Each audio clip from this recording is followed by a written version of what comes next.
right, welcome everyone to Shark Tank. Tonight, hopeful student entrepreneurs get a once-in-a-lifetime chance to pitch to the sharks in hope of getting an investment to start, grow, or save their business. The entrepreneurs must convince the sharks to invest in their business, or they might walk away with nothing. If the sharks hear a great idea, they're ready to invest. Who are the sharks? Well, let's meet them. They're self-made investors who are entrepreneurs themselves. Rees Anderson is the founder and managing partner of REES Capital, an angel investing firm. Amy is also an author and serves as a weekly contributor to Forbes and the Huffington Post. Prior to the founding of REES Capital, Amy was the CEO of MediConnect Global, one of the largest health information exchanges in the country. Under Amy's leadership, MediConnect grew over 1,500%, and she sold the company in 2012 to Verisk Analytics for over $377 million. Amy also founded the IPOP Foundation, a charity focused on helping educate and mentor entrepreneurs.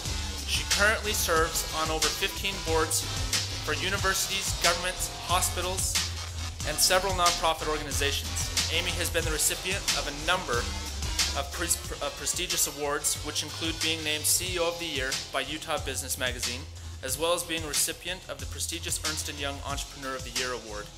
She has been featured in the Wall Street Journal, Forbes, USA Today, Inc. magazine, Fast Company, Bloomberg Business Week, and many other national publications as a result of her many accomplishments.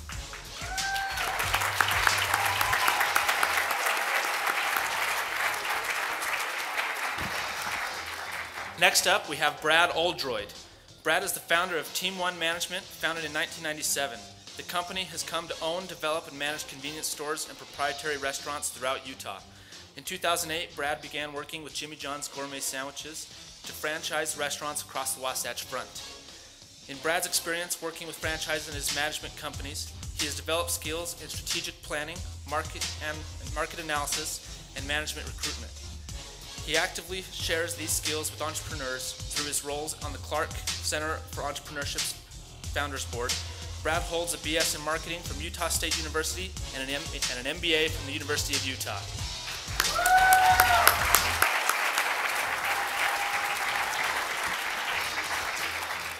Then we have Paul R. Woodland. Paul received a bachelor's degree in economics from BYU and an MBA degree from the Stanford University Business School. Paul spent the first 5 years of his business career as Director of Planning and later Vice President of Finance and Administration for one of the divisions of Saga Corporation. Subsequently, he served for 17 years as the Chief Financial Officer for Dreyer's Grand Ice Cream, a publicly held company. Along with the other members of the executive team, Paul led the business from $48 million to $1 billion in revenues. He became the president and CFO of Hooked on Phonics for the final 7 years of his career.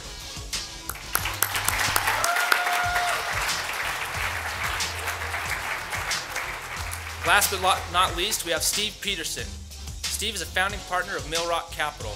He has successfully developed over 150 million residential and commercial properties over his career.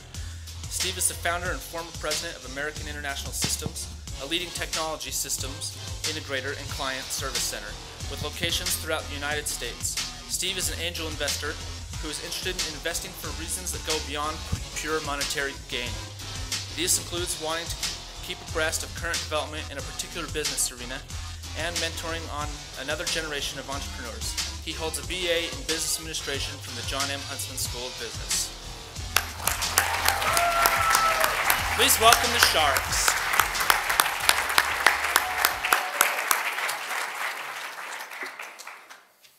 All right, well, let's bring out the entrepreneurs and get this started.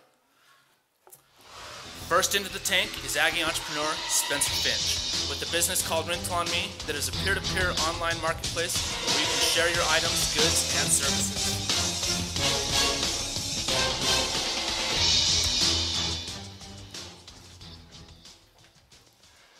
How many of us want to experience the world and everything in it? Right? Don't raise your hand. We love experiencing new things. And the reason we love experiencing new things is because it allows us to venture out and push ourselves to the limits of our possibility. as an entrepreneur, I wanted to create a way for people to connect and come together and share their items, goods, and even their services. And that's why I created Rental on Me, an online marketplace where users can share anything. With Rental on Me, with a click of a button, you can potentially access thousands of items in your local community that allows you to experience your community in a way that you've never thought possible before. Take one of our users, Maddie, for example. Maddie used Rental on Me during spring break and found a hammock, a backpack, and also a solar panel charger, all for under $70. She used it for the whole week, and if she would have had to buy this equipment, it would have cost her over $400. An example like Maddie lets you see how easy it is to gain access to items that you couldn't normally afford. And then there's Jake. Jake rented out a GoPro to take to the Caribbean islands, which he used to film both him and his family. And instead of just these 2 photos, which he sent us from his phone, he now has over 3 hours of footage, both above and underwater, which was his favorite, to make a movie for him and his family. But how does the process work? An owner of an item can simply sign up and list their item for free, and they basically set the price and the terms of each contract so that they're protected and so that they can also have complete control of who rents their stuff. A user can also simply send out a rental request, reserve an item, and once it's approved, they're able to pick a place to meet and then enjoy doing something that they would never have been able to do before. We make money by charging a 3% fee to the owners, which covers our processing fee, and we charge a 6 to 12% fee to our users as a service fee off of each transaction. This allows us to not only pay for marketing and development of the site, but to create a community where users can share anything. We launched March 1st, and since then, we now have 225 users with over 100 items listed, anything from a $5,000 mountain bike to a bounce house to even your own private magic show. So we're really excited with the growth of the product. We're growing, and the reason we're growing is because we know exactly who our customers are. We're targeting them online through direct email, also through social media, and we just put together a list of 1,300 potential and qualified blogs, websites, and influencers in the industry. We're very proud with what we've done with Rental on Me, and we've been really proud of what people have said about it. One user, a photographer, even said that we were an answer to her prayers because she finally had a place where she could get more business here in Logan and advertise her career as being a photographer. We're really proud of what we've done, and I invite you to join Rental on Me so that you can more clearly see how we can change your next adventure. Thank you.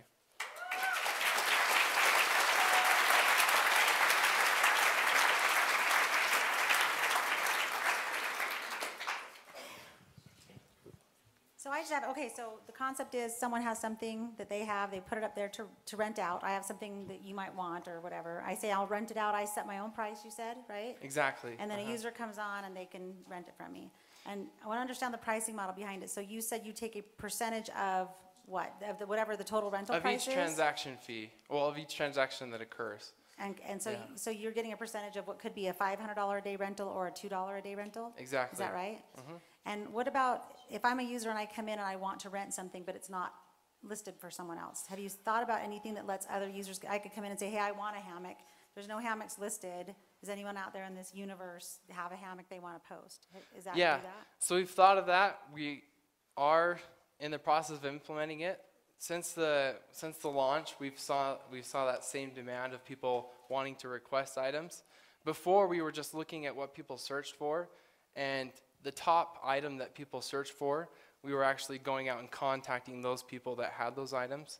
But now if someone searches for an item, it says, can't find what you're looking for, make a request, or list an item, right? We invite them to list an item, but a page where they can actually see what's being requested, Yeah, because I think we're still especially putting at the together. college market, Yeah. a lot of the kids here probably would love to make extra money, but they're not thinking about what they have that someone might want. So a way to let people know, hey, it's a way to generate income is see what's wanted for rent and then allow them. And that'll also help you to grow, because right now you need kind of a mass number to make it yeah. work, right?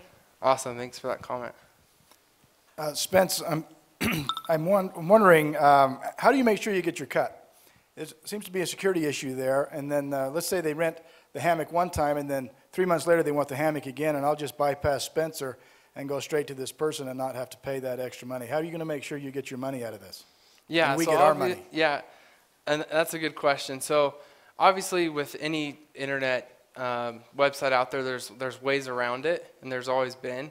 And the most you can do to mitigate it, what we've done to help promote, hey, use our website is, and what you can't get anywhere else if you were to do it by yourselves, is the protection. So as an owner of an item, you're incentivized to have the user come through the site, because then your item is protected through the site.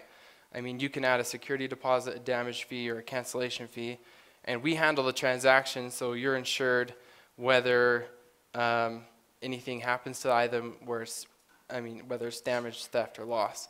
So that keeps people from going around the site. Also, you can only message a user after you've reserved an item, so we've mitigated it that way. Does that answer your question fully? That does. Just one more quick one. So we're talking about probably roughly 10% of a transaction. Is that right? As yeah. I look at that. Okay. All right. Thanks. So Spencer, if you were to get all this money tonight that we're going to pass out, what would you use it on? What will cause you to break out? So with the audience's $1,000, we can ensure participation in 2 expos that we want to participate in. One this month, the 17th and 18th of April, which is the Outdoor Gear Expo in Salt Lake, and then another in Spanish Fork in May. But with $5,000, we want to develop and launch an app by the end of June. We're capable of doing it. We just need the funds to be able to pay our web development team to put it together, and that way Rental on Me can be accessible anywhere. So that way if you're on campus and you need a calculator for a test and you left yours at home, you can simply request it. There's maybe a student in another class somewhere that gets the request. You guys meet up on campus and you're able to just borrow this calculator for $4 or $5, which I've already started to do just by word of mouth, that people know that, hey, you can get a calculator for $5 from this kid through the site. So that's what we would use the money for, is app development and our shows that we're going to. Well, Spencer, I really like the idea. I wish it was around when I went to school. It'd be a little more cost effective.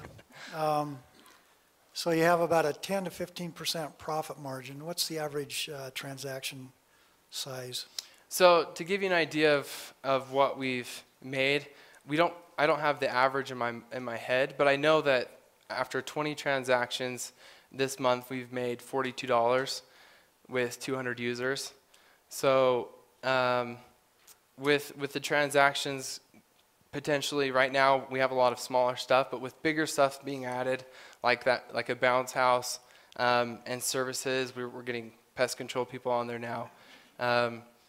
The potential for the price will go higher, but that's what we've made with 20 transactions. How long have you been live on the internet? Basically since March 1st. Before we had a public beta, but March 1st was our official launch. And then last, what's your strategy in terms of getting the word out and promoting the site, and how do you scale this outside of the Cache Valley? So myself, I'm graduating in marketing. That's my background, and I love online marketing. I've had a lot of mentors help me promote the site as of now. Our plan is through social media, through influencers, to get the word out, to be able to grow the site quickly enough that it sustains itself in a city. So we focus on a specific city as we grow items, and once it's self-sustaining, we move on to another city. But as of now, we have items listed anywhere from Logan to St. George, but right now we're focusing still on Logan, and then when we go to the show April 17th, 18th, we'll focus on Salt Lake for a while. Great. Just out of curiosity, what's the most unusual item you've seen on your site to rent out? I thought the $100 magic show, like your personal magic show, was pretty awesome. That was my favorite. I haven't rented it out yet, but I probably will. The item that gets rented out the most is a projector, is what kids love to use. Put it on the big screen. We rented it out one night to play Smash Brothers, and that was a pretty intense night. So, yeah, thanks for your question. So along his lines, what's your thoughts on how do you police this thing from becoming something totally inappropriate? Right. So- I mean, we all saw what happened with Craigslist, and you know, if you know what happened with Craigslist, shame on you people in this audience. But how do a lot of you dangerous police people out there. the trading that goes on of the So items? with Or the don't sharing economy as a whole, there's a lot of companies now that are developing ways to mitigate this, where you can actually meet the person kind of online before you actually meet them in person. So you have the first defense, being able to accept or deny requests, right, from anyone that requests one of your items. But we're looking into, there's a company out of New York that just started up. They're developing a way to display their, kind of like you would with your credit, a credit score for their online activity. It takes into account anything they've done on Amazon, eBay, or any reviews they have online, and gives them a sort of score. And that way we can automatically flag users that have been potentially threatful in other platforms before they actually use ours. Okay, and the last question I have is around damages. So let's say that someone rents out a projector and you trash it. Have you worked out liability protection so that you're not liable? And how are you, do you have to guarantee the users their item gets returned in good quality, or? Yeah, so we worked with 2 lawyers to put together our contract, so that way we've done a good job that way. If someone were to damage an item, which hasn't happened on our site yet, they would simply be able to request a damage fee. We help mitigate it with the user, and then that fee is processed after the fact. So it's something that we help mitigate now until we have the opportunity to actually buy insurance for I was going to say, you all may the be able items to on the offer site. an extra insurance policy Exactly, for people that they yeah. can pay for, so that if they damage an item, they're not responsible, then you could make money on the insurance as well. Yeah, so just like big companies like Airbnb that provide that for free, I mean, they started by using it as a paid service and then going from there. But Thank you yeah, very thanks much that for your question. presentation, guys. I think we're out of time. Thank you.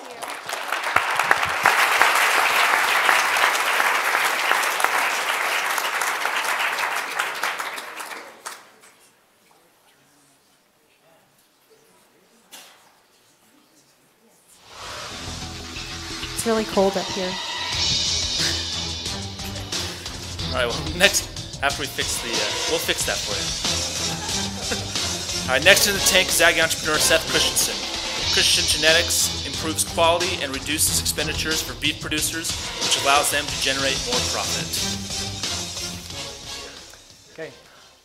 I'm Seth Christensen. I'm the owner of Christensen Genetics, which is a bovine genetic management firm. So our entire purpose, our existence, is to help beef producers make more money, owners of beef cattle to make more money.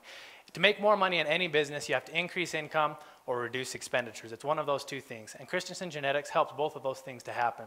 We increase income through artificial insemination. Artificial insemination allows beef producers to improve the genetic quality of their beef cattle at a lower cost. We reduce expenditures by entirely eliminating the need for bull ownership. We also offer bull leases. Artificial insemination does not always result in a pregnancy. The companies that exist today that offer this service offer strictly artificial insemination.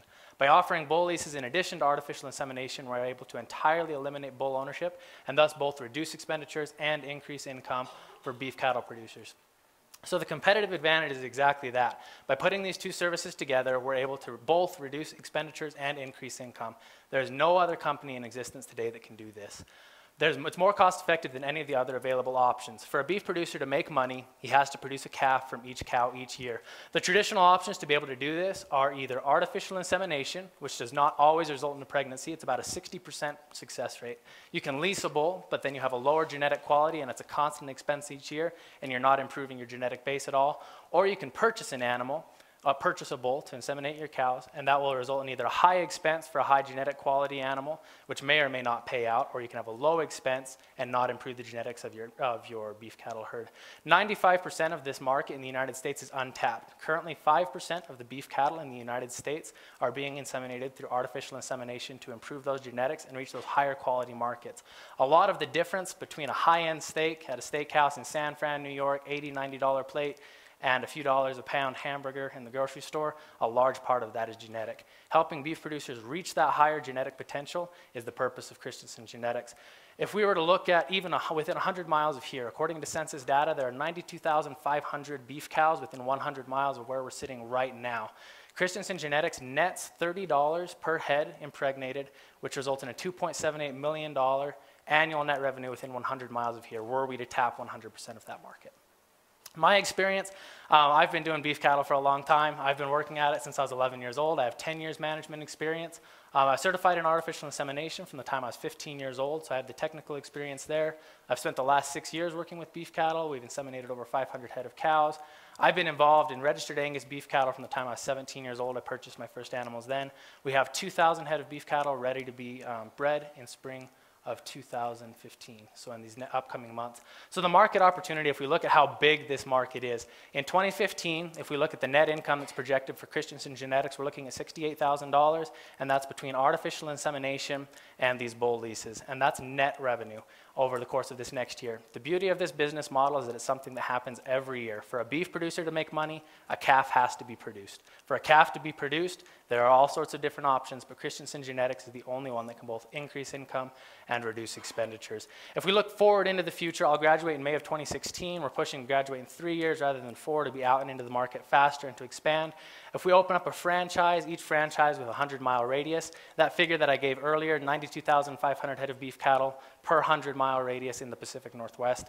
If we were to open up a franchise, that's a $2.78 million market. If we look at that 92,000 head, and $30 net per head bred. If we push forward to 2020 on a national basis, there are 28.9 million head of beef cattle in the United States. Each of those has to produce a calf each year. The very most cost-effective way to do that and to reach higher-end markets is through Christensen Genetics. That's an $867 million market in net revenue on an annual basis. If we work down into Latin America, which is also a possibility, there's another 306 million head of beef cattle down there.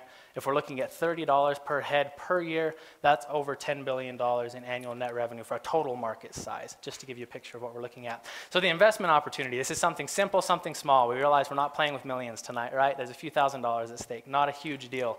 But we have an $11,653 is exactly the price I got yesterday on this is called a portable corral system. So right now we don't have access, and I know this has got to seem like the weirdest pitch you have ever heard, right? But right now we don't have access. Some of the animals that we're looking to get impregnated are up on mountain pastures. They're way up where nobody can get to them. To artificially inseminate a cow, she must be restrained. To be able to do that in these mountain pastures, we need one of these portable corral systems. And so many jokes, so many jokes. Trust me when I say I've heard them. Yep, no. So this is the only pitch you'll hear tonight about cows. So we'll end with it here, right? So I'm willing to put in a little bit over $7,000 into this. $5,000 would complete that purchase. There's another 600 cows this spring that we could access literally just with this one piece of equipment. That they're cattle that are up on pasture and they're difficult to access without this particular investment. I'm willing to put in over $7,000 with an additional $5,000. We'd have access to another $18,000 net within the next 2 months. And so I'm open for questions. Let the jokes begin. I am ready. Wait a minute. One thing that I promised Amy that you would do was how you go about marking. If you've got a bull out there, then you've got to find out who he needs to take care of. You told me this story some time ago. And how to go about marketing the calves that are produced or marketing a bull? A bull to know what the bull needs to do when he's out there. Still not understanding the question. Still not. I may have to explain this to you, I guess. Dude, you can talk fast. Yeah. I mean, that was awesome. They told us a week ago we had 5 minutes for this. They told us last night we had 3. So there we go. Fantastic. Yeah. Hey, I'm curious about on these bull leases, the genetics of those bulls. someone's obviously going to want to make sure that they're building a quality herd based on these genetics. Right. And so are you guaranteeing the genetics of these lease bulls and Yes. in that part of your business? Yes. And then how do you scale that then? How do you guarantee the genetics here, and then you franchise and you have all these guarantees of genetic quality to worry about? I'm concerned about that going forward. The scalability of your business is really the question there. Right. That's an excellent question right there for sure. Right now, a lot of the animals that we're actually leasing out, these bull leases that we do, I'm leasing personally and then subleasing. So we're just making a margin on those. And then I have animals that are produced each year myself, and I'll personally lease out animals that I've produced. So to guarantee that genetic quality, essentially, I won't lease from just anyone. I don't go to your cheap podunk producers. I don't go to guys that don't know what they're doing. We're going to some large herds. We're going into people that have been in this business for, some are pushing 100 years. So I want to make sure I understand, it's not your bulls. You're saying these aren't actually even your bulls. Not so you're all of my finding bulls, no. And Yes, yes. I also produce my own, but there's, at this point in time, demand exceeds supply by about 10 to 1. I can't keep up with the people I've got. But somehow you've got to track, because the same bull, I mean, you're going to have a cow that gets pregnant, right? She's going to have Right. a baby. That baby, they're going to want to have that cow get pregnant in a couple of years. How do you make sure the father of the, I mean, in all seriousness, that the same bull isn't impregnating its own? Because you'd have serious, Right, you know, right. You'd genetic have issues. inbreeding issues, absolutely. So one of the parts of the business model of Christensen Genetics is that we've got both a supply side and then we've got the service side. So the animals that I'm producing, these bulls that I'm producing, and the ones that I lease as well, we're using them from the time they are 1 year old until they're 2 years old. And then at that point in time, they're sold, they move on, I no longer have any contact with them. So you wouldn't have any issue. If a bull were to continue in service for 3 years, you would have a genetic issue there with inbreeding.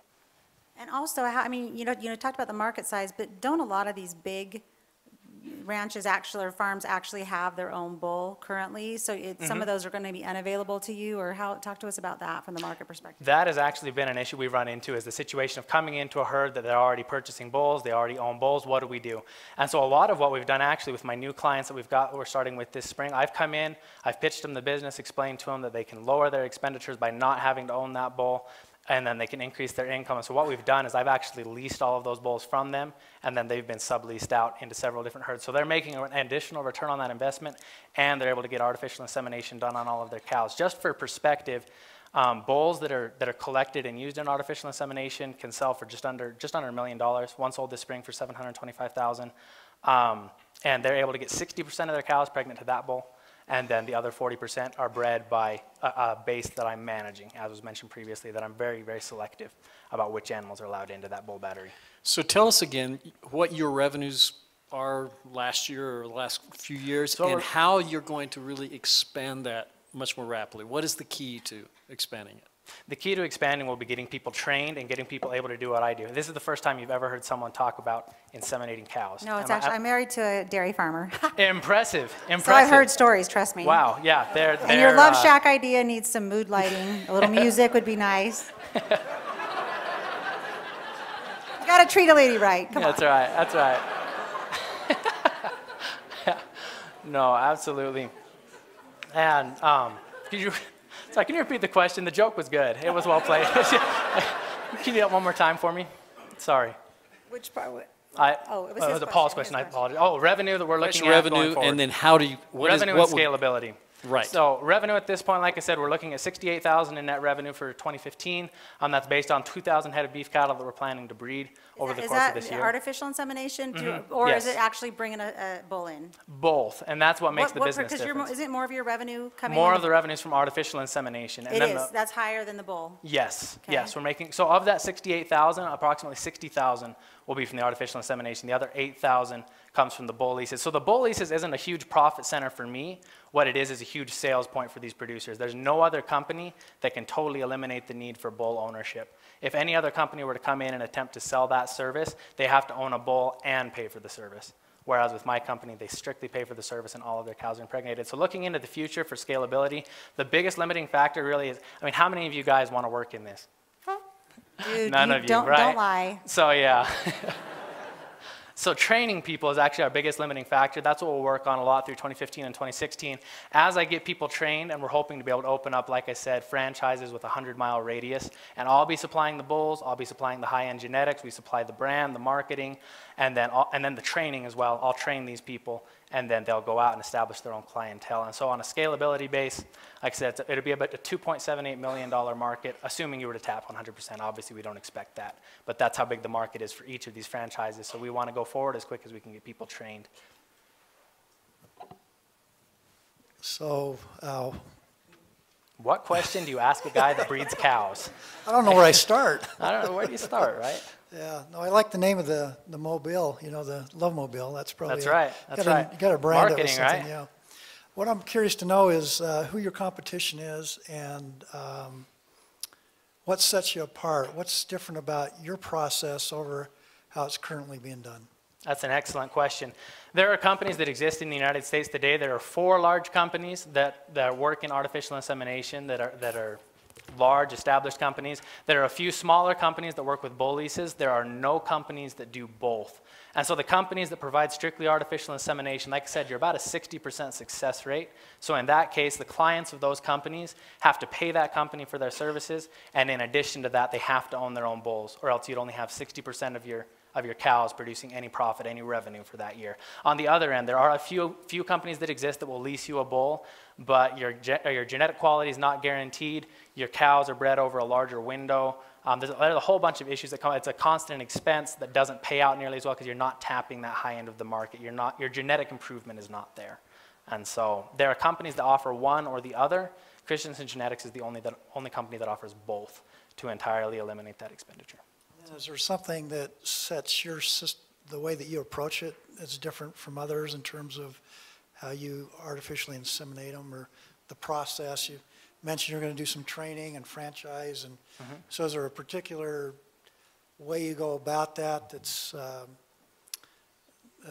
unique or, you know, proprietary?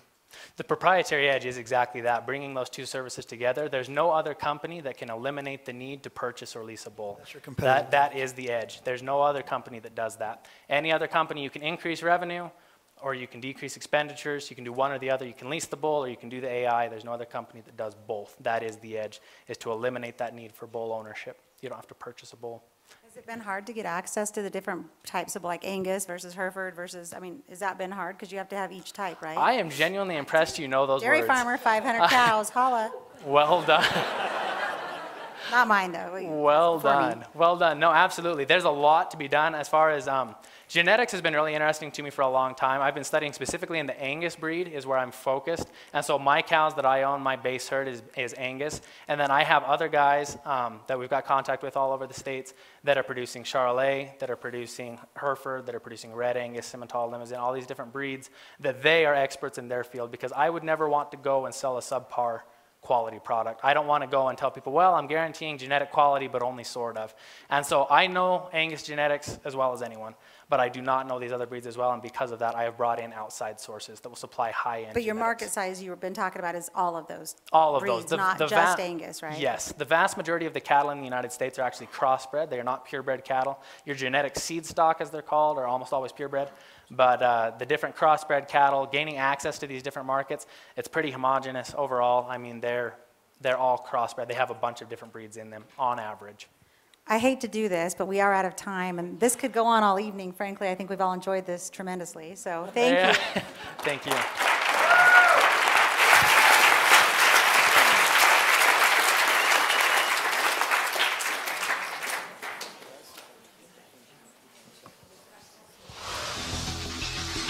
All right, next in the tank, we have Aggie entrepreneur Cody Pickering, who is revolutionizing the skating industry with boards that are twice as durable and have a unique design and look to capture the attention and envy of other riders. All right. Let's see, is my mic working? Okay. All right. Sharks, audience members, it's a pleasure to be here. So Align Skateboards was started this time last year in hopes of coming up with our own senior design project. Most seniors in mechanical engineering work on someone else's project throughout the course of the semester. Me and a couple of my friends were talking, and we decided, you know, we don't want to work on someone else's project and end up with nothing but a grade, so let's come up with our own thing. That's when we decided we could analyze, prototype, and produce aluminum skateboards.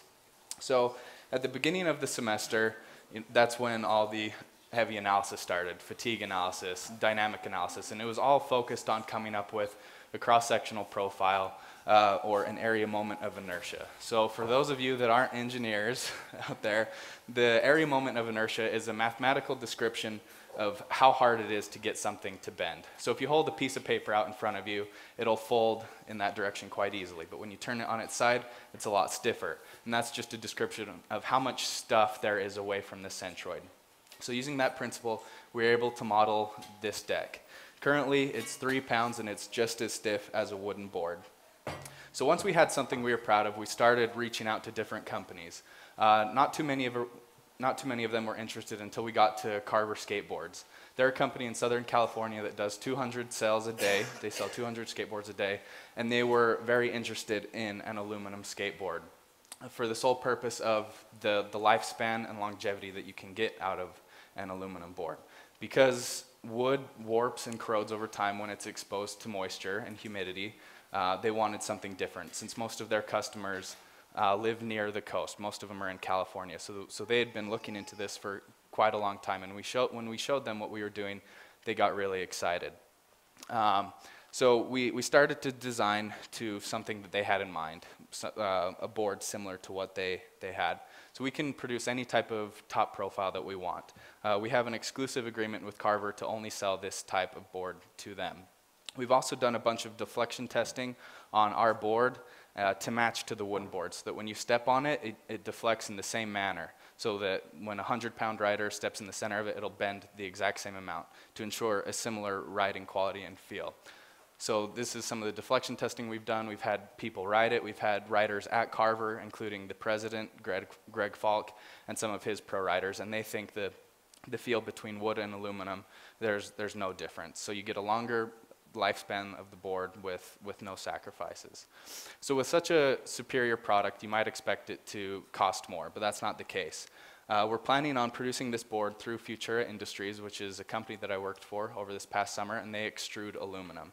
The processing time on 300 of these boards would be a day. They crank out thousands of feet of aluminum in a matter of hours, and so the amount of time that we could produce will really drive our costs down, being about $36 a board. And so we can produce at a low cost, but the question is, what type of money is there in this industry? So there are 31 million skateboards sold each year, $4.6 billion in this market. Now surf skates are a small fraction of this. Only about 300,000 surf skates are sold each year, and we'd be selling directly to Carver. If we were to sell 200 boards to them a month, it would be $96,000 of profit for us. So that's probably not a lot to you guys and to the cow guy, Seth. I mean, they're used to much bigger numbers. But we would use this $96,000 to fund into further research and development of like the longboard style and traditional skateboards, and use that money as kind of seed money to expand the company. And that is going to be our business model. Focus first on Carver. Develop a product that they want that can elevate their company, make them proud, and then refocus on the brick and mortar stores, hit sales locally, and then get onto Skate, which is the largest retailer for skateboards on the online market. So yeah, that takes us to questions.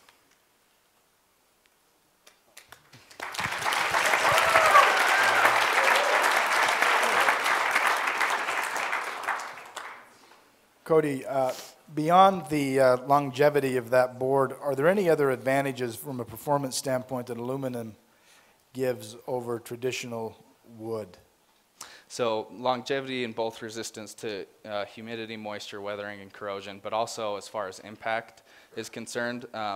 Lots of riders, I don't know if there are any longboarders in here, maybe, I don't know.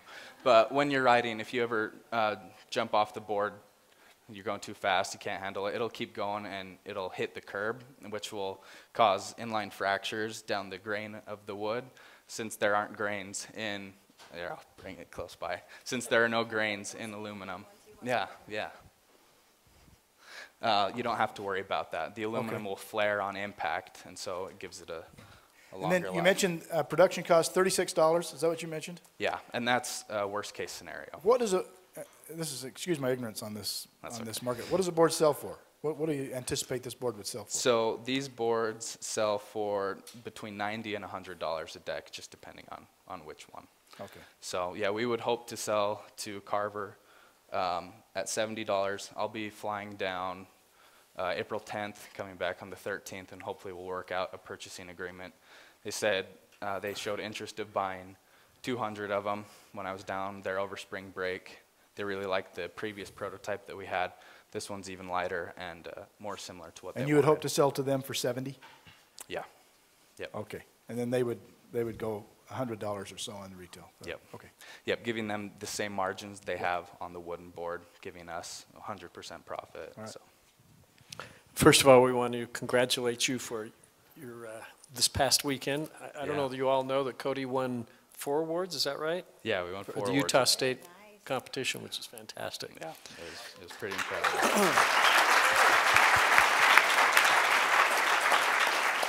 I think you've alluded to this question, but I assume you've already talked to Carver, and have they placed an order? Are they in the process of negotiating with you? Yes. Where does that stand right now? So that's what the sole purpose of the trip will be. There was, brief talk when I was down there the first time saying, we could buy a lot of these from you. We like where you're headed. We want to see these changes. We made those changes. So, yeah, that's the goal over this next weekend. And have you identified other people to whom you can sell this, other retailers? So yeah, we've contacted just the local skate shops in the valley and in Clearfield. So far, everyone's super interested in the longboard models. It's things they're used to selling. Since we don't have a well-known brand, they only want to sell them on consignment. But the employees at the store, the shop owners are like, oh, I'm definitely buying one. Like, this is a really cool product. And, everyone that sees it enjoys it. People that ride it like it. So we're confident that we'll be able to sell locally as well. What about safety? It seems like the metal would be a little sharper edges versus the wood. Yeah. And then also the traction on top. Do you have a material you put on the top? Yeah, so starting with the first one, the safety issue, snowboards are sharp, they're razors, skis are razors, it's just totally dependent on how the individual use it. We can't make it just idiot proof for anyone. If they want to Yeah, but if someone falls they'll off and get that thing hurt. keeps going, it could, I mean, in all honesty, his question's a valid one. If someone fell off of that and that thing's still flying downhill. Yeah, no, it is, but there's also, I think it's the liability insurance that a lot of companies just purchase up front. So I mean, we would definitely be getting that. I'm wondering if maybe you put a little edge around it, rubber edge or something that would... We've definitely considered it. I don't know. It would take a little bit more research and product development to make sure that it doesn't look like just a foam bumper, but it's actually elegant and sleek and just makes the have board. the cool effect to it. It needs to have the cool effect. Yeah. And then as far as grip, a lot of skate companies will have a clear gloss with silicon sand to provide the grip. Like, I don't know if you've seen loaded skateboards, or there's a bunch of different ways that we can supply traction. Yeah, this got done anodized today, so it's like we're just getting through the process, every day. So is there a strategy moving forward, not to just wholesale, but also have a retail internet strategy, and are you branding it? So you have a certain brand that you've come up with, or a logo and trademark, that type of thing? Yeah, so I mean, we're branding ourselves as Align Skateboards. We're not planning on having a local shop immediately. The overhead is just too extreme for where we're at right now, especially since the relationship we have with Carver can be so beneficial for us immediately. I mean, to go from having nothing to being instantly profitable in the first year, like, that's, as far as I know, unheard of. So we're pretty happy with where we're at right now, but I mean, we're definitely not going to cap ourselves in any means. So you said it had the flex, but does it spring back? Because isn't that the limitation? The wood, layered wood, will spring back, whereas aluminum won't. Is that a concern? So it is, as long as you stay within certain realms. So this tail, we had to bend it up to a 47-degree angle in order to produce this amount of permanent deformation out of it. So the amount of force required to produce permanent deformation is just extreme. Like, under no normal riding circumstance will you do that. And if you were to do that to a wood board, it would break. So that's So you where don't we're think at. it'll be a limitation? And what about, from a looks perspective, I mean, you know, both my kids, they love longboarding and all that, and my nieces and nephews, and, you know, they all have on their boards, they like personalize them, right? Yeah. So does this limit the ability for people to personalize their board, or do you see that that's something you can offer with your boards where people can design their own designs to have on their board and whatnot? Yeah, so I really wish I would have had this done sooner so I could show you guys, but with aluminum and wood, anything really, you can laser etch it, and that's where this is going next. So yeah, just using a high-powered laser, you can expose the raw aluminum underneath in any pattern, shape, whatever you want. So for this one, we're gonna do wood rings, just to show that like it was inspired from a wooden board, and you know that's where the roots are at, and kind of show what, yeah, the core of it is aluminum underneath. Have you filed for a patent on this, or is it even patentable, or is it already out there? So one of the awards we won at the UEC was $5,000 worth of legal help getting put towards a patent. There is like public knowledge with these boards. You know, a few years back there was a guy who machined just a bar stock chunk of aluminum and had a board. So there's certain aspects of public knowledge, but as far as matching the bending properties of the wood, we feel that that would be something that we could claim as our own. So. Okay, we want to see one of these guys ride one of them and do a little demo.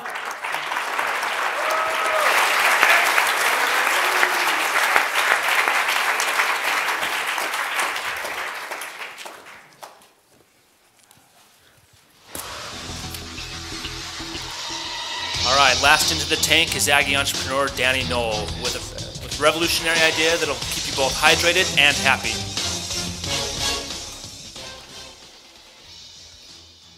Well, Sharks, we are happy to be here. I have a product that we feel really solves the problem. Right now, in any outdoor activity, hydration is absolutely critical. The most common way to carry that water is in a hydration pack, such as this one. But usually that water needs to be filtered and treated to ensure that it's safe to drink. And after a few days of charcoal flavored river water, you just need something more than water and electrolytes. So the common solution to this, Diet Coke? That's awesome. Diet Coke, yeah. That's our next line, actually. I'm glad you mentioned that. The current solution, other than Diet Coke, is to fill the hydration reservoir full of Gatorade, Crystal Light, or something along those lines. This is true for the soldier, the adventurer. Oh, you guys here? Sorry. There we go. Is that better?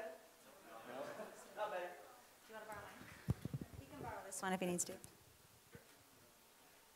How about that? Ooh. Ooh. Do you need me to start over? I'm just kidding. We can go from here. So, outdoor hydration, everyone needs it, including the soldier, the adventurer, and the athlete. There's 1.7 million active soldiers in the U.S. military right now. 1.3 million of those are daily hydration pack users. The #1 requested item from our soldiers from home is flavoring packets for their water. Last year, Camelback had $200 million in sales from their hydration packs. Out Sporting Goods here in Logan, Utah alone sells over 3,000 hydration packs annually. Not only do we have 2.5 million annual sales globally of hydration packs, but we also have over 25 years of previous customers and athletes who face these same kind of pain points. I'm excited to introduce to you today this innovative, patent-pending solution to this problem, the Infuse. The Infuse is an inline flavoring system that easily attaches to any existing hydration pack. You're able to have flavor or water on demand. You can drink normally without any interference, and as soon as you want water, you just simply turn the dial.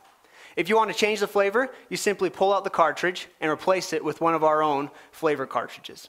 This gives you high quality flavor and electrolytes on demand without any of the mess. So, how many people want this? And is there really a liable concern for this?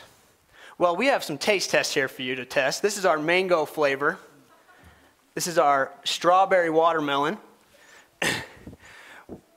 We have over 200 pre-sales, people that have committed to buying our product as soon as we launch.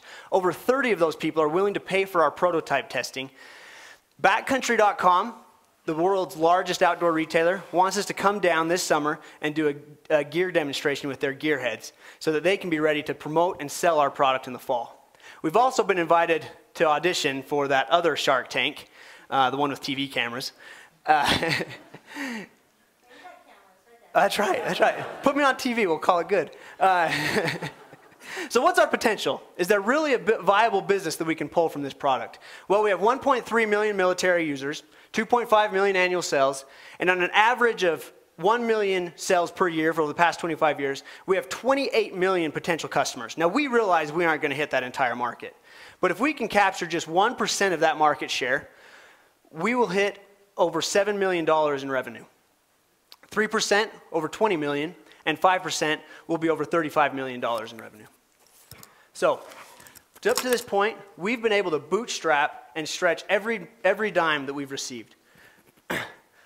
But we've been invited to the Outdoor Expo, the Outdoor Retailer Expo, as well as a Military Gear Expo this August. But we don't have the funds to be able to do that. I have $1,000 of my own money that I can put towards it. But Sharks, from you, I need $3,500 tonight that we can use to pay for us to get into the Outdoor Retailer Show, which will help secure us some strong channels of distribution. And from you in the crowd, I need your help to make us the crowd favorite and give us that additional $1,000 so that we can be able to pay for our Military Gear Expo. Help us make the infuse.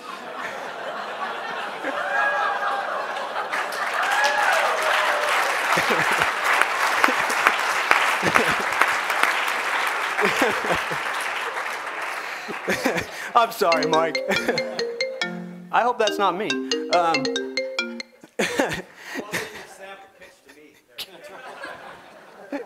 That's a non-alcoholic beverage right there.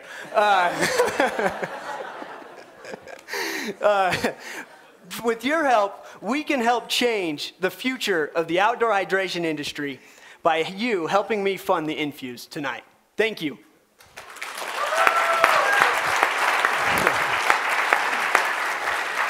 So help us understand a little more how it works, okay? Because CamelBak's like, you know, my husband uses his weekly, right? But mine once every 6 or 7 years maybe. So it's going to be sitting forever. Isn't it going to get nasty? Like, explain how that doesn't get gross. So this is our so close to functioning prototype. But what it is this top piece, this blue piece here. Okay. Let me walk by so you guys can see. The blue piece is the only permanent part of this device.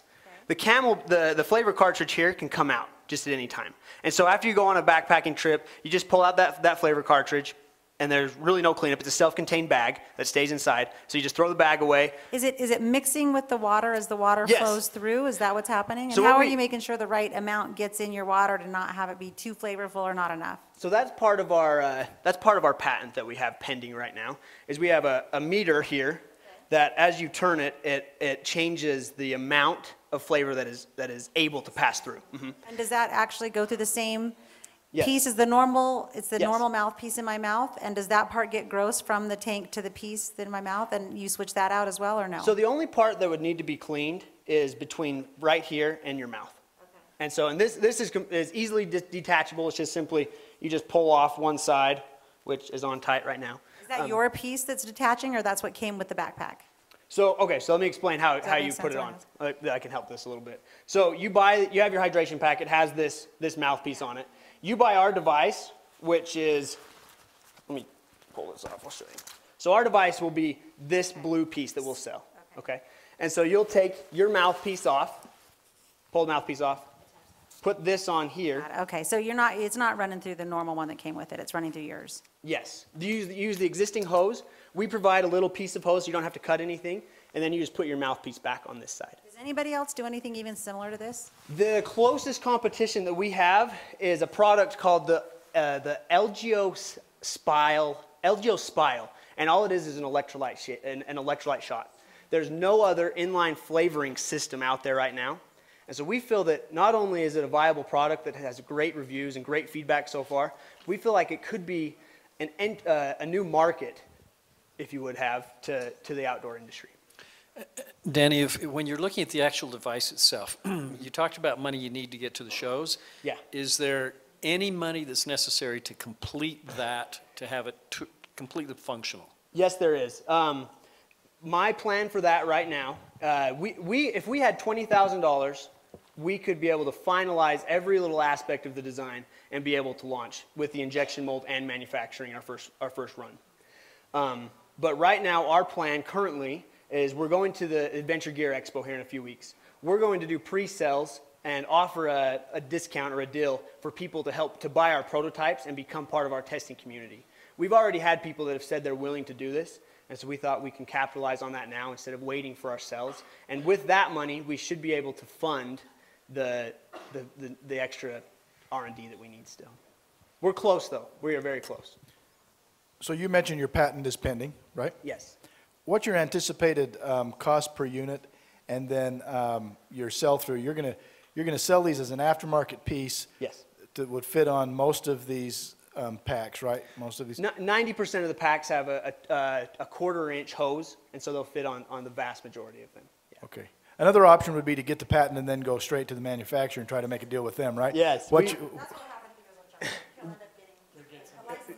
Yes. Yes. We've actually had one acquisition offer already from a small company called Tribe One Outdoors.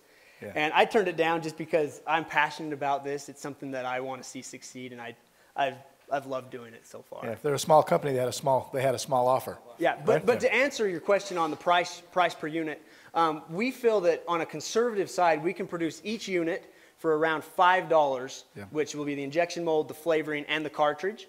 And then we'll sell the top blue piece as a single unit, and then the cartridge as a single unit, and then we will sell replacement flavor packets that you just insert into the cartridge. Yeah. And so our lifetime value of the customer is going to be in the resale and in them buying our flavor packets. We're in negotiations right now with a company called Stir Drinks, which is a stevia-based, all-natural flavor, similar to Mio, and that's what's in this right now, and which you guys sampled, which we feel would hit our target of product that we're looking to have, and it would also, we don't want to be a beverage manufacturer or a hydration pack manufacturer.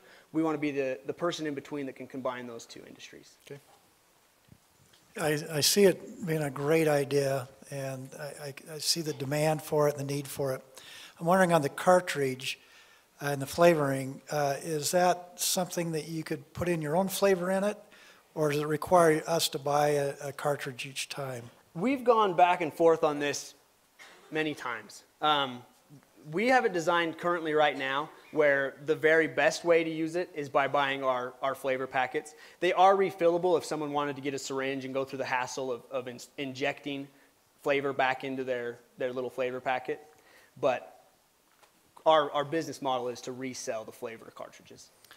And then another question, I see maybe another market for this where maybe runners. Yes. And tying it into the drink bottles they have to give them nutrients to make it through the race, and maybe tie it into even the goo that they use. And have you explored much in that space? So the one thing that we need before we launch is we want to have an electrolyte additive to this, so they're automatically getting those electrolytes, and then later move into some sort of a nutritional-based kind of product that they can have. Our second year of production and R&D, we want to come out with a water bottle version of this because we feel the same way that there is a demand there that we could tap into as well. So. Good job. Thank you very much.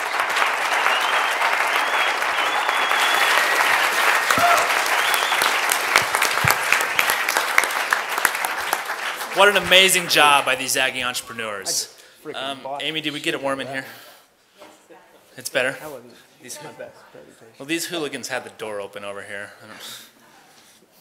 All right, well, as Danny mentioned, we do have a voting, but now we're going to excuse the judges so they can go decide who won tonight's competition and what to do with the money. So another round of applause for everyone that participated.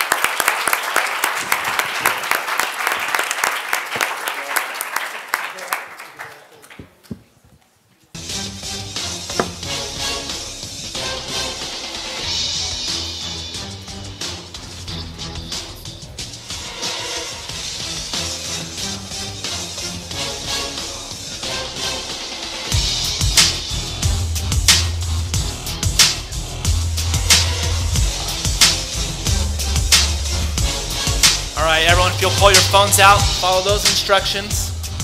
And you can use your computer, go to that web address, pollev.com. You got to text the Fuchsia Door 380, which is a little interesting, but that's the word they gave us. Text that to 22333, and then once you text that, then text your vote. And you have 1:30 to do so.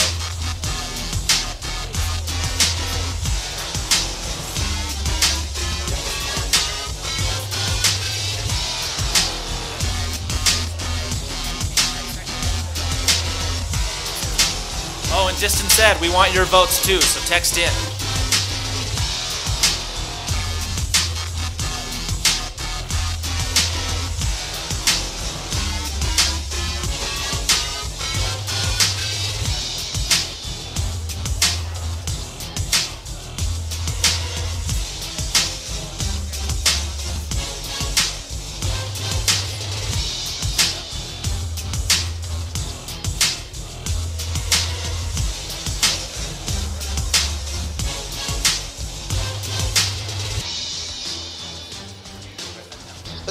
As an investment, it's challenging. Good luck with this, but I'm out. You guys, what an entrepreneurial story. I love it. If you haven't voted, keep voting. Unfortunately. So as an investment, I'm going to be out. I feel the same. I have so much respect for what you guys are doing.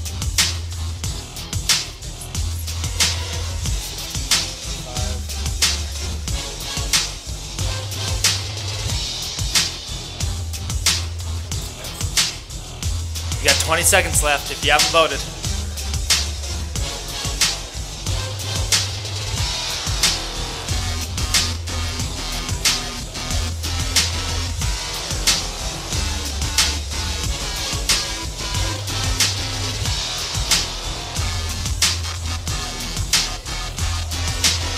Poll is closed. Thanks for your participation. I don't know who the winner is, so we'll have to go tally these up.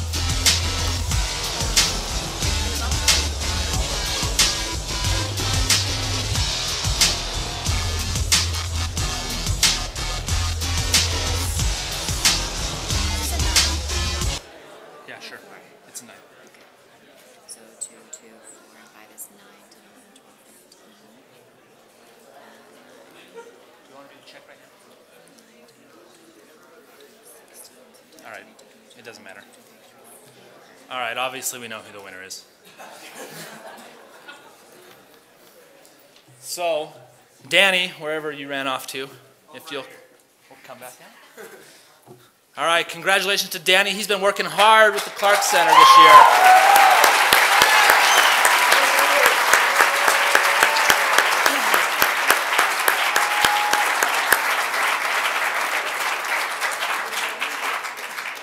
He's put in a lot of effort this year, and he deserves it. He's a good guy, and he's got a great idea. Hopefully we can see that on the shelf soon. Now we have this video. For those of you who don't know, Entrepreneurship Week starts next week on Monday with a surprise. You'll want to be involved, trust me. It'll be on the quad. And I'm getting signals from the back, but I don't know what he's saying. Movie. Unmute it. We got you. Good thing I know a little bit of sign language.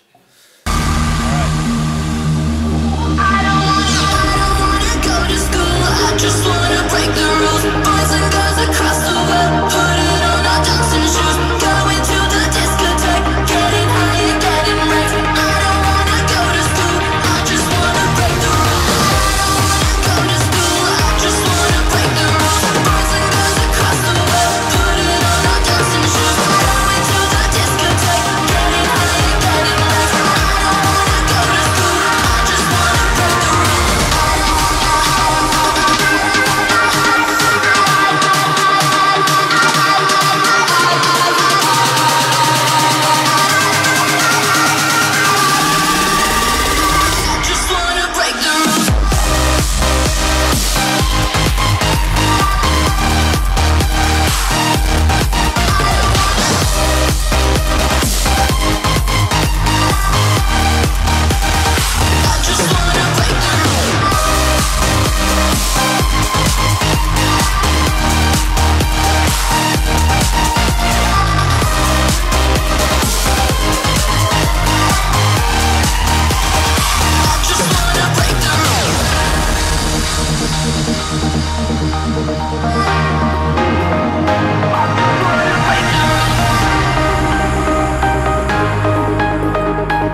right, so there was a surprise. We'll have that here, the stunt jump on Monday to start this off. And it's going to be an awesome week. As you saw, there's lots of activities, some competitions, chance to walk away with a few prizes. Come support the Entrepreneurship Center and have a good time next week. Next, we'd like to invite Mike Glauser and Braden to come up and talk about how the pitches went. Oh. I'll have to find it, but I can do that.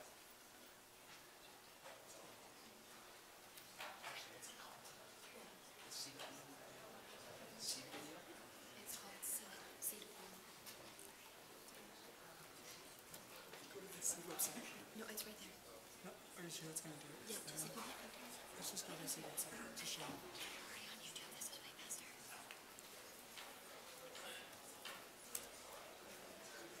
All right, well, not only will we show you the video, we'll show you how to sign up if you want to participate in Seed. You just have to go to this website and apply. And it is a great opportunity for everybody. This video will explain it better. You don't want to listen to me anymore.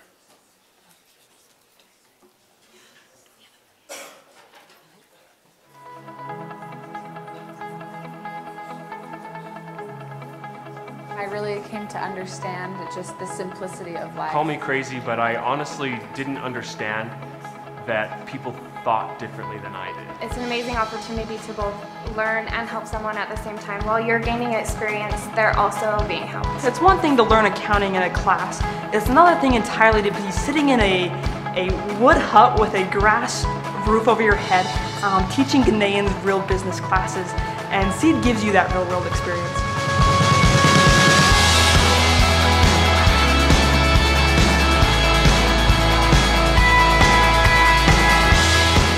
The SEED program is Utah State University's ability to give undergraduates an experience to go international, whether it's in Peru, Ghana, or the Philippines. And from there, you teach business classes to locals and help them with their inventory, marketing, all sorts of business practices. We taught these classes to those who were interested in either starting a business or just expanding the current business that they had. After they go through their classes, if their business is viable and sustainable, they could qualify for a loan.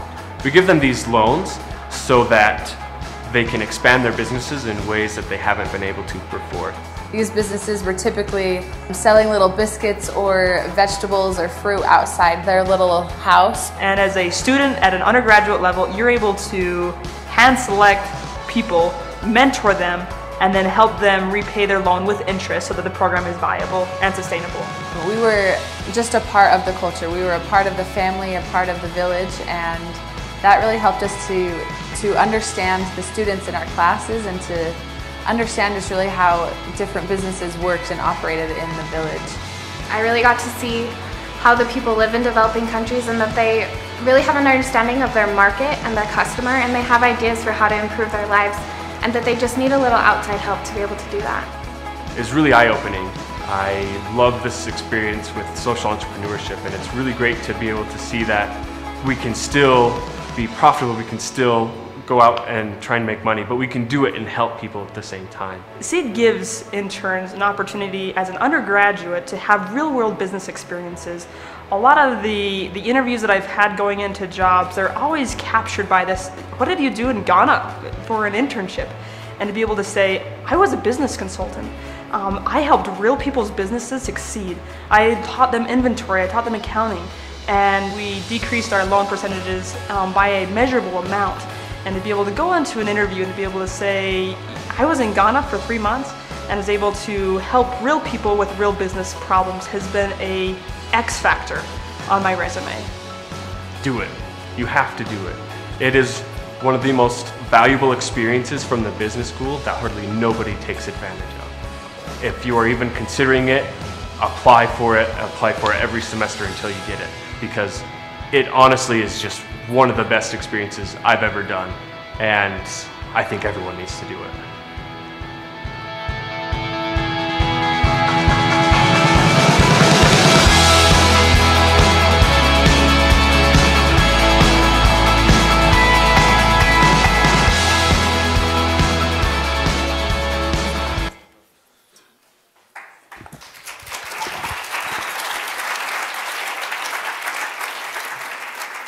How many of you have heard of SEED before? Oh, Yes. good. It's a lot of Doing people. our job. It's open to every major, and it is a great experience. I got to participate for a little time in Peru, and it definitely changed my life. And I helped change other people's lives, and it was really an awesome experience, and you should all do it. You should all be fighting for those spots, especially now that they have the Philippines. On your off days, go to the beach, you know. All right, but just another reminder about eWeek. We have a race, the entrepreneurship race. I'm still getting signals back there, but I don't understand his sign language. He wants me to go right. He's saying right here.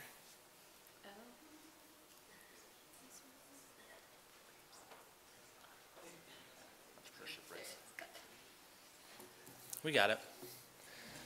So this is one of our main events for this next week. This is where you get the chance to sign up, and you do as many tasks as possible. I don't know if you've heard of Questival, but we've kind of based it off a little bit off that, but more entrepreneurial tasks. And by the end of the week on Thursday, you turn in, and if you've had them all, if you have the most tasks, you win. And there'll be some good prizes for that. So we want you all to get a team and sign up. Register by Monday at midnight. You can start registering now, I believe. And there's $1,000 up for grabs. I'm learning this sign language. I'm pretty good. So sign up, get a team, and come participate. We'd love to see you all there.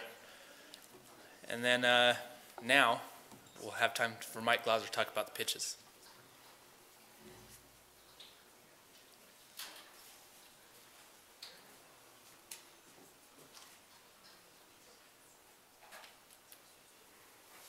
Okay, how have you enjoyed tonight? Has it been fun? Would you like to see us do this every year as part of our lecture series, one night? Okay, fabulous. Okay, I'm just here to kill time until the judges come back in, so we can do whatever we want. But let me say a little bit more about the SEED program. We just opened up the Philippines. Our first group of students will go there on May 15th. So we now have 4 students in Peru, in Trujillo, Peru. They're there year-round. They change every semester. We'll have 4 students going back to Ghana in January every year, all 3 semesters. And now we'll have 6 students in the Philippines, fall, spring, and summer semester.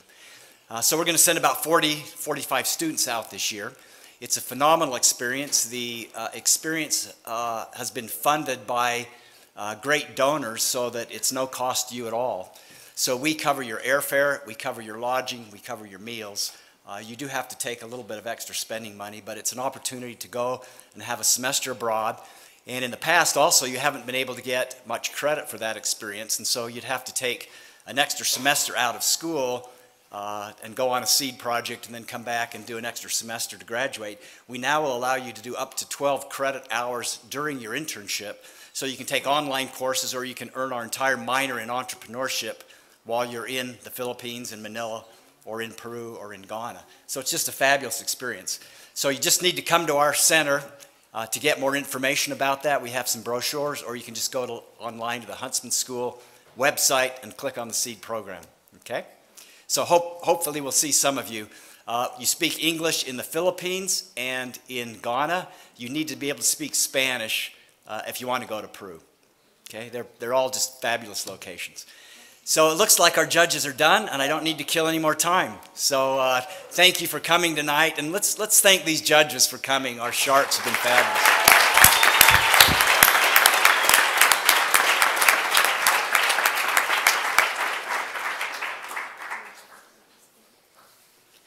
One quick last thing on SEED for any of those that are interested. Our application deadline for this coming spring is April 15th. So if you're interested in going this coming spring, go ahead and get those applications in before that deadline. We'll start that interviewing process after that time. Thanks.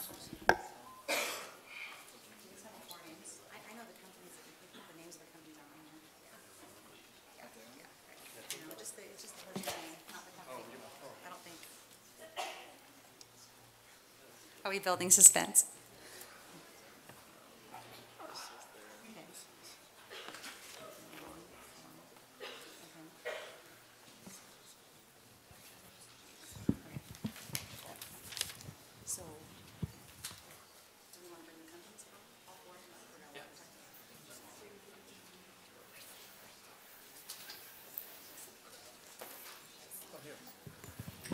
All right, if we can have all the entrepreneurs come up.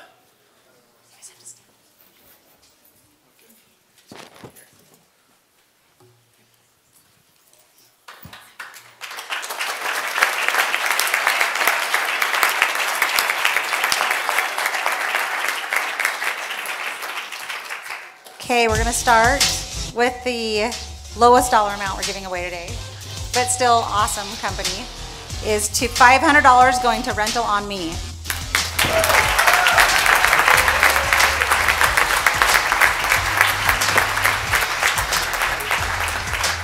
The next prize is for $1,000 going to Align Board.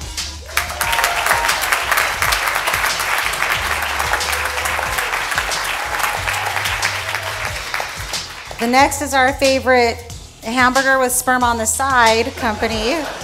Christensen Genetics is getting $1,500.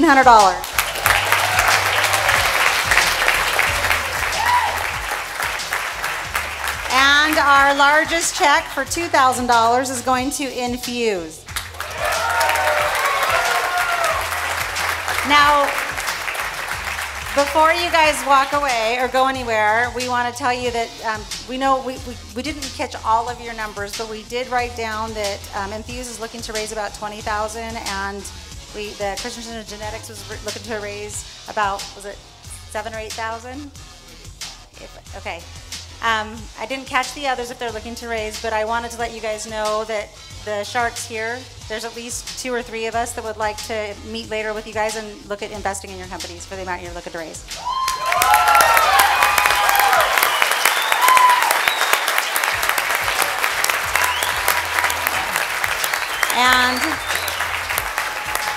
And the final thing I want to tell you guys is, so I write for Forbes and the Huffington Post, and part of what I wanted to look at today is to see if any of these companies were one I'd want to write up in Forbes, and I'm going to be writing about all 4 of you, so congratulations.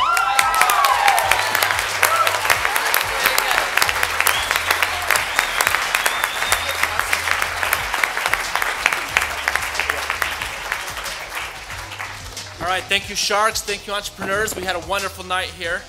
We'd like to give our Sharks a token of our gratitude for taking their time and spending it with us, judging this competition. Thanks again.